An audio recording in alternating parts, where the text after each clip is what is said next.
माल कम हुआ, अब रब को याद करना शुरू। ये हमारा हाल है। हमारे घर में जब तक तंदुरुस्ती है तब तक रब को भुला दिया जाता है, और जैसे ही घर में बीमारियां आई और फिर रब को याद किया, ये हमारा हाल। अल्लाह रहम फरमा। ये हमारा, अगर देखिए, मैं ये नहीं कहता कि आप किसी डॉक्टर के पास न जाएं, लेकिन मैं आपको बता रहा हूँ, अल्लाह न करे किसी के घर में बेटा या बेटी, माँ या बाप जो भी हो, अगर वो बीमार हुआ, सीधा कहाँ लेके जाएंगे? अस्पताल, डॉक्टर के पास। जब तक उसके पास दौलत है तब तक खर्च करता रहा। अब ये दौलत खत्म हुई, अब उसके पास कुछ है नहीं खर्च करने के लिए, तब जाकर के आएगा किसी मौलवी के पास, तब जाकर आएगा किसी पीर के पास, और आकर के कहेगा जरा तावीज कर दे। हमने बहुत सारी दवाइयां तो करवाई लेकिन फर्क नहीं हुआ। हम इस बात का इनकार नहीं करते कि आप डॉक्टर के पास मत जाएं, लेकिन जिस वक्त आप डॉक्टर के पास गए उसी वक्त आए आप आलिम दीन के पास, आए एक अल्लाह के वली के पास, आए एक अपने पीर के पास, और आकर के कहे कि ये बीमारी है, दुआ करें रब शिफा दे, और फिर तावीज लेकर के जाए, पानी पे दम करवा करके जाए और उसके लिए दुआ करवा करके जाए। यहाँ ये दुआ करेंगे, वहाँ डॉक्टर कोशिश करेगा, रब जरूर शिफा देगा। लेकिन हमारा मामला उल्टा है। एक और बात बता दूं, तो देखिए, ये मैं अपने लिए नहीं बता रहा, और ये भी आपको बता दूं, न मुझे ये बात कहने के लिए किसी ने कही है। ये भी मैं अल्हम्दुलिल्लाह, अल्लाह का शुक्र है कि न दौलत से मोहब्बत है, और न मैंने कभी दौलत की बात की। इतने प्रोग्राम हुए, न मैंने कभी आपसे ये कहा कि मुझे इतने देना, न मैंने ये कभी कहा है, और मैं इंशाल्लाह आप दुआ करें कि ऐसी नौबत ही ना आए, क्योंकि अल्लाह ने जितना लिखा है उतना मिलेगा, इसमें किसी कोई शक नहीं। अल्लाह ने जितना लिखा है, मेरी किस्मत और मेरे मुकद्दर में रब देगा।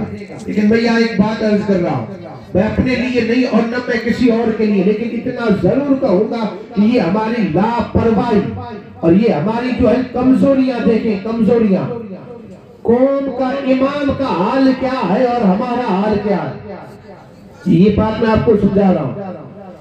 डॉक्टर के पास गए, बीमार को लेकर के गए डॉक्टर के पास, डॉक्टर ने अगर उस वक्त कह दिया कि 500 लगेंगे, आपने दे दिया।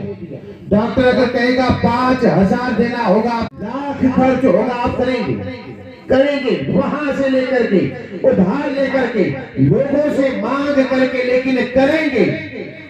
किसी तावीज मौलवी के पास आए और तावीज लेकर के गए, वो तो बेचारा उस इल्म का पैसा नहीं मांगता, लेकिन हम उसे कितना देते, तो आप सोच करके बता दें। ज्यादा से ज्यादा देंगे तो 50 रुपए, उससे भी अगर ज्यादा देंगे तो 100 रुपये।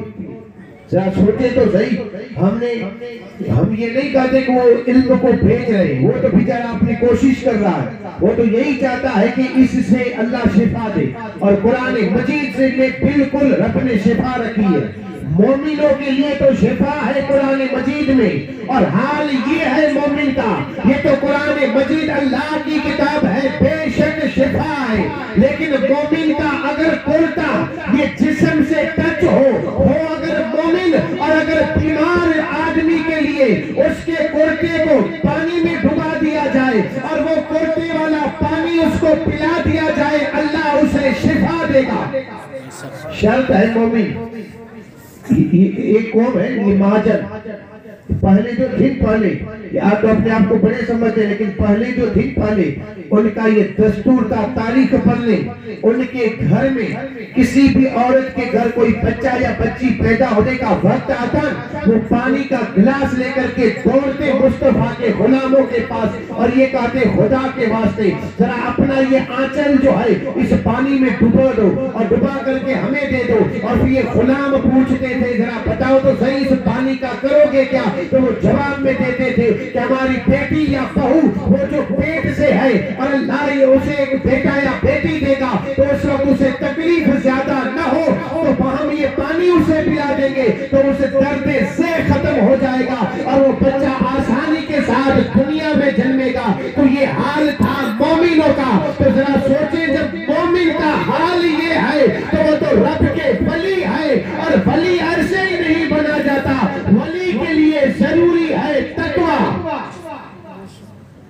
अर्ज करने का मकसद ये है कि आप डॉक्टरों के पास भी जाएं, लेकिन थोड़ा ख्याल इमामों का भी रखें। ये जरूरी चीज है कि जो आज हमारा ईमान उठ गया उसकी वजह यही है, बस लेकर के तावीज आ गए और डाल दिया। भाई डॉक्टर के पास हजारों रुपए खर्च करेंगे, इमाम के पीछे 100 रुपए भी खर्च करने में शर्म आ रही। मेरे आका ने फरमाया घर में बीमारी हो, बीमारी सदका कर दे, सदका सदका दे दे, सदका किसी गरीब की मदद कर दे।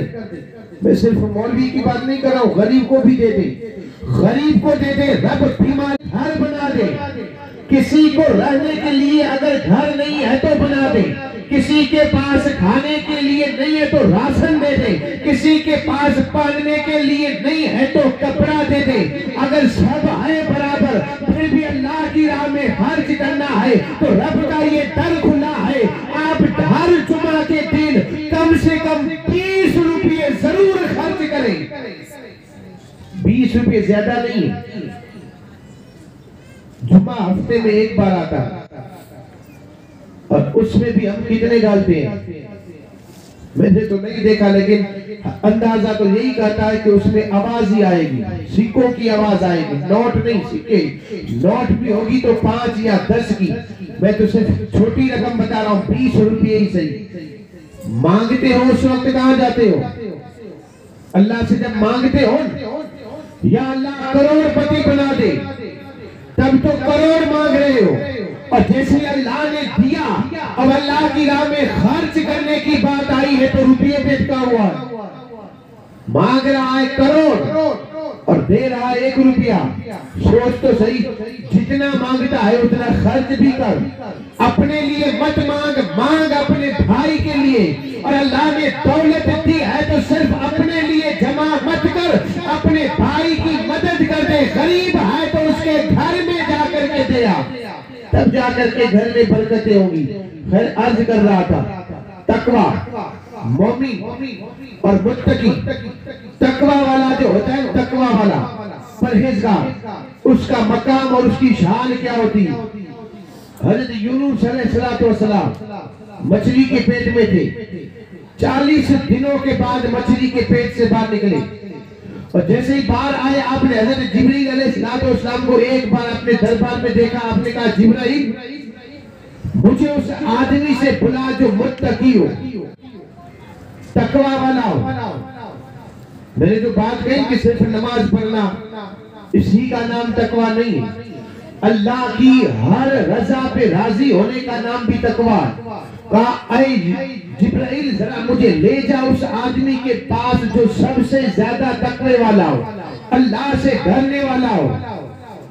जिब्रील अमीन ने अपने परों को बिठाया, परों पर बिठा करके ले गए, सैर कराते गए, पूरी रब की ये जमीन दिखाते गए।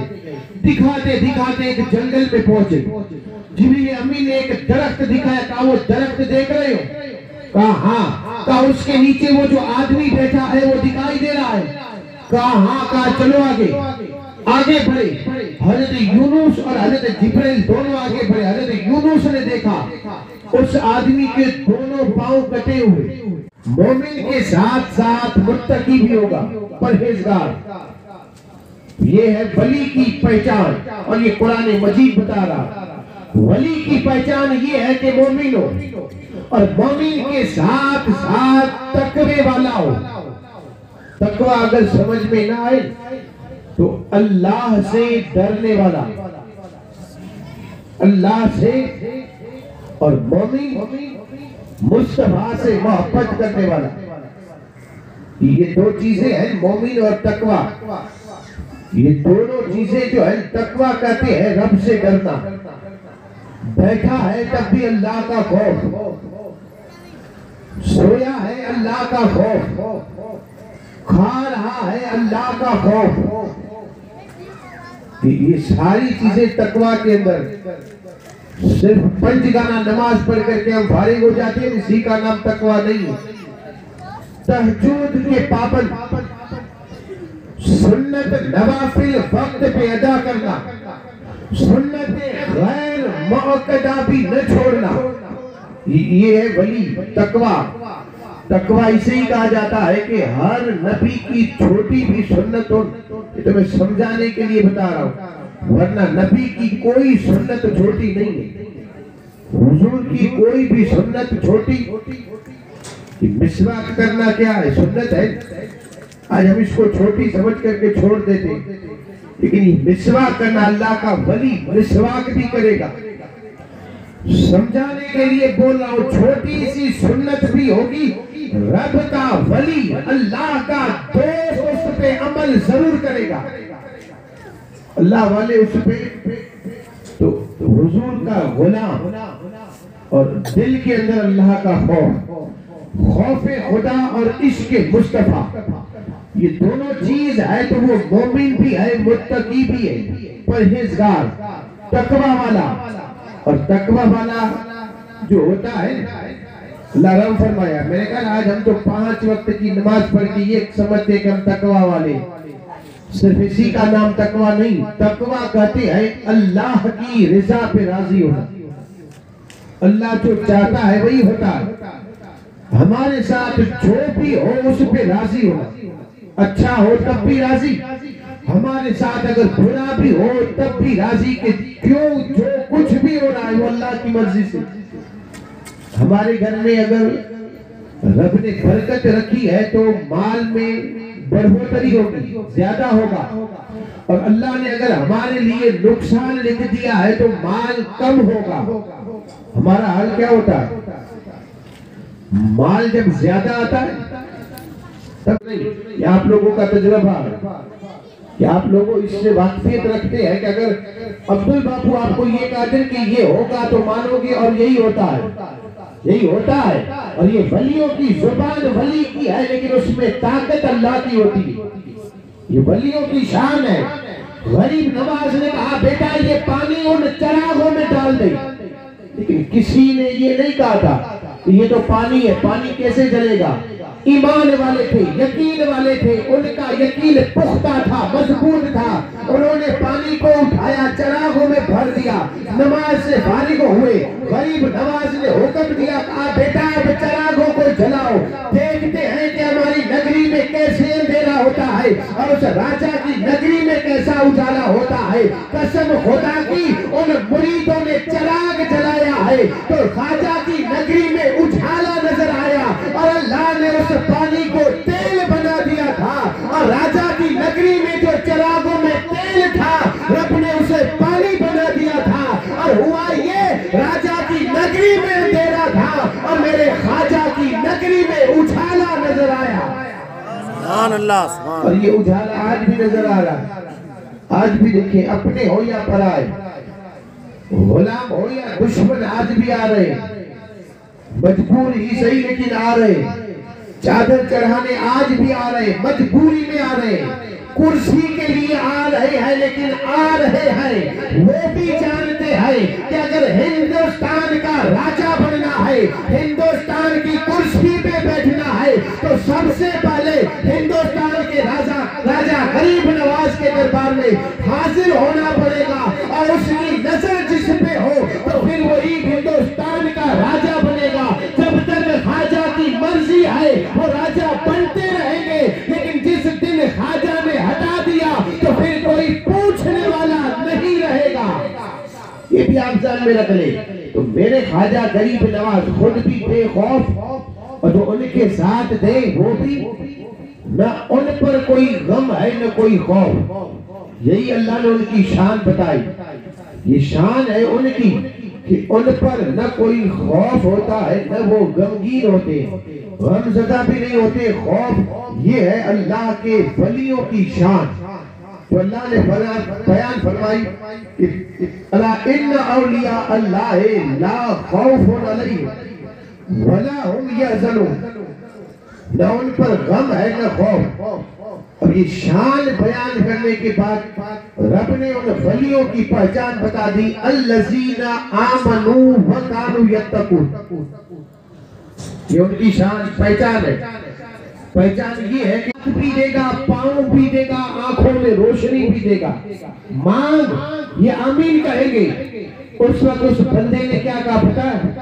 उस बंदे ने कहा हाँ मुझे मांगने की जरूरत नहीं, मुझे मांगने की जरूरत नहीं, अगर मैं मांगू मुझे यकीन है कि ये रब के नबी आमीन कहेंगे तो रब देगा, लेकिन मुझे वो चीज नहीं चाहिए कि मैं मांगू और रब दे, ये नहीं चाहिए, बल्कि मैं उस चीज पे राजी हूँ कि जो रब मुझे दे मैं राजी हूँ, और रब जब चाहे तब मुझसे ले ले, मैं उस रब से राजी हूँ। क्यों? क्योंकि अगर मैं अपनी मर्जी से मांगू और मैदान माशर में रब अपने सामने खड़े होकर के कहा दे बता बंदे तूने अपनी मर्जी से मांगा था, मेरी मर्जी तो नहीं थी लेकिन तूने मांगा, मैं तेरा रब था मैंने दे दिया, तो जरा बताओ उस वक्त मेरा हाल क्या होगा।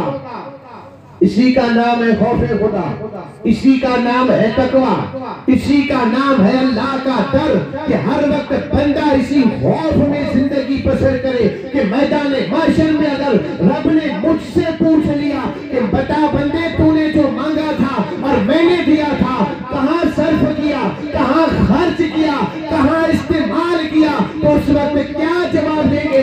इसी का नाम तकवा है, और ये वलियों की शान है कि वो खुद अपनी मर्जी से नहीं मांगते थे, वो उसी रिजा पे राजी रहते थे कि रब दे तब भी शुक्र और रब न भी दे तब भी शुक्र।